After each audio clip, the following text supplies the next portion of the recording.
IILM atau The International Islamic Liquidity Management adalah sebuah lembaga internasional yang ditetapkan oleh Bank Sentral, otoritas moneter, dan organisasi multilateral untuk membuat dan menerbitkan instrumen keuangan jangka pendek syariah compliant guna memfasilitasi pengelolaan likuiditas Islam yang efektif.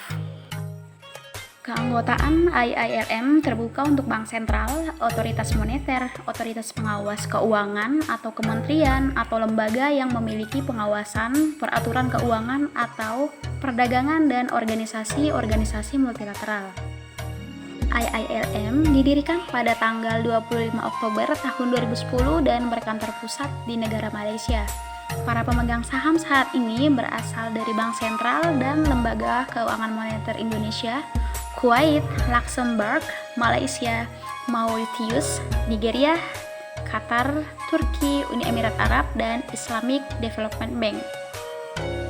Dengan menciptakan pasar keuangan syariah compliant lebih liquid untuk lembaga yang menawarkan jasa keuangan syariah, IILM bertujuan untuk meningkatkan arus investasi lintas perbatasan, hubungan internasional, dan stabilitas keuangan.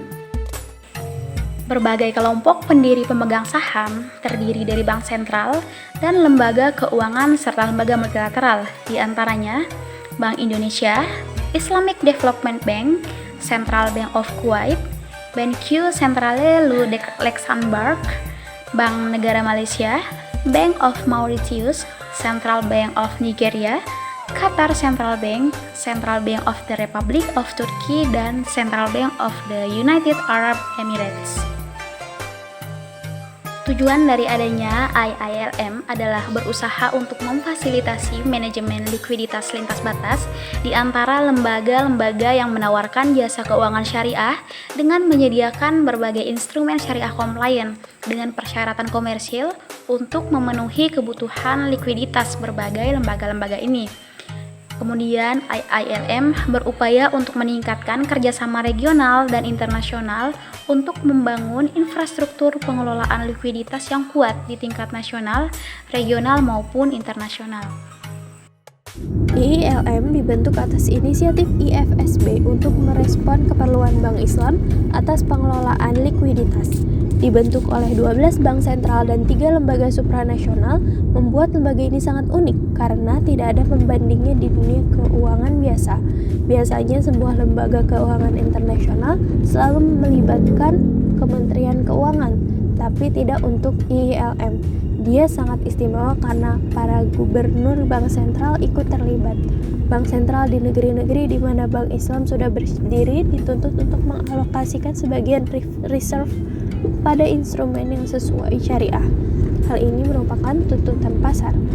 IILM memang bertugas melayani keperluan likuiditas bank Islam sedunia. Karena urusannya likuiditas, maka yang ia lakukan adalah bagaimana mengelola manajemen bank Islam dari berbagai belahan dunia. Ia harus bisa menyediakan likuiditas bagi yang memerlukan dan juga menyedot dari bank yang berlebihan. Untuk itu ia akan menerbitkan sukuk-sukuk jangka pendek. Yang disebut jangka pendek dalam dunia keuangan tentu antara 3-6 bulan. Karena setiap sukuk yang diterbitkan harus berdasarkan aset real, maka IILM harus memiliki aset. Oleh karena itu, ia harus membeli sukuk-sukuk yang diterbitkan baik oleh pemerintah maupun perusahaan. Dari pool of asset inilah sukuk jangka pendek diterbitkan. Apakah masalahnya selesai? Ternyata tidak sesederhana itu. Banyak masalah yang harus dikelirkan dari sisi syariah. Paling tidak ada 3 hal besar. Pertama, isu sukuk ala sukuk, alias bisakah sukuk yang merupakan representasi aset direpresentasikan lagi oleh sebuah sukuk, sehingga apabila dilakukan transfer kepemilikan sukuk yang kedua bukan merupakan perpindahan kertas belaka, karena representasi aset yang asli ada pada sukuk yang pertama. Kedua, intangible asset, yaitu aset-aset yang dasarnya bukan aset real atau yang tidak berdasarkan transaksi real.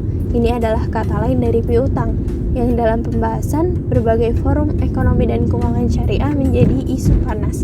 Ketiga, changing composition, yaitu komposisi yang dimiliki oleh IILM apabila berubah dari mostly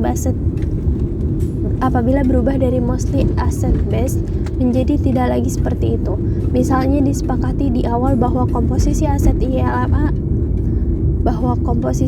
IILM adalah 70% berupa aset based, selebihnya berupa intangible. Tapi apabila pada jangka waktu tertentu ada perubahan dalam komposisi tersebut hingga proporsi asetnya berkurang dibanding piutang, apa yang harus dilakukan? Dr. Al-Ghori mengusulkan agar komposisi hutangnya atau intangible dikurangi, disebut dengan warehouse asset, sehingga terjadi perimbangan seperti semula, atau proporsi hutangnya intangible lebih kecil dari proporsi aset. Produk IILM yaitu sukuk IILM. Sukuk IILM adalah instrumen keuangan jangka pendek dalam mata uang US dollar yang dapat diperdagangkan sesuai syariah pada saat jatuh tempo hingga 1 tahun. Sukuk IILM sebagai alat manajemen likuiditas syariah dengan kelebihan program terukur Asset Backed Commercial Paper atau ABCP, dan dalam mata uang US dollar berbentuk sukuk jangka pendek yaitu tenor di bawah 12 bulan. Sukuk IILM berisiko rendah. Program pemeringkatan tingkat investasi jangka pendek A1 oleh S&P. Underlying asetnya memiliki kualitas tinggi dan perlakuan regulasi yang ketat di seluruh yurisdiksi. Ketiga, instrumen yang kondusif untuk diperdagangkan.